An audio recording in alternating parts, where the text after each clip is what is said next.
Makwell Cikina Bizo on ko ɓi Afrique najo mo ganduɗa ene jibina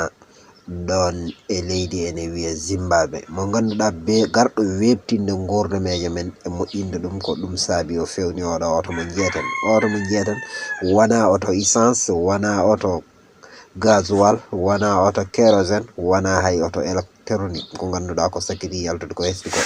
ɗum saabi oɗo oto mo kanko mo fewni ko machine o e hoore muɗum waɗi ñeñal e karallagal ngal ganduɗa ene nawa oto hay hunde ala kene chargé e muɗum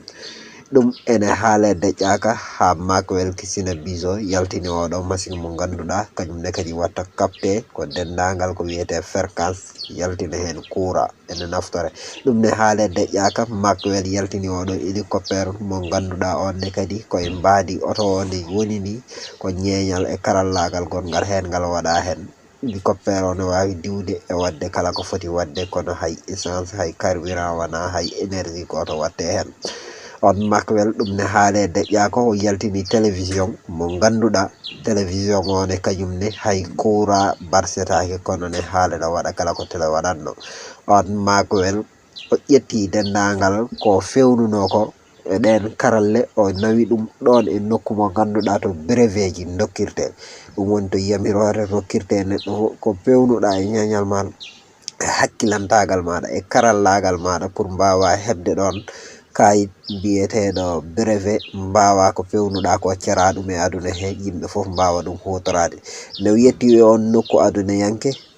dokkirteɗo brevet ji ɓe mbi ko ɓe mbawa rokkude mo brevet saabu ɗum ko fewni ko ñeñal muɗum e karallagal muɗum ene diwti ñeñe ɗe ganduɗa ene pewnete no e aduna he foof guila aduna wiya aduna ɗum noon wadde koko seeki aada ɗum ɗo wawa rokkanede ɗiɗon kayitaji biyeteɗi brevet mbawa ɗum sarde aduna he ɗum noon saabi ɗum ko kulhuliɗi ɓe jogui e dendagal ɗeñƴere nde ɓe jogui kamɓe waɗeɓe ɓe ganduɗa ardinoɓe yimɓe e dendagal ko fewnete ɗum noon neɗɗo ɓalejo yaltude hande ko ganduɗa ko hono ko hakkille meɗa miijade ɗum kamɓe mbawa ɗum jabde ɗum saabi wadde ɓe ɗaɓɓiti yidde warde mo fodde laabi tati kono Allah hoddirani yoɓe dañi hen sagoji mabɓe ɗum noon waɗi ko sakkitiɗo ko pusinimo kono kadi Allah hoddirani o yo maayi hen ɗum noon ko wiide tan ɓesgu Afrique foof yo won caggal Makwell wawa ɗum rende e wawde ɗum protégé bete omo change gurnameje men on jarama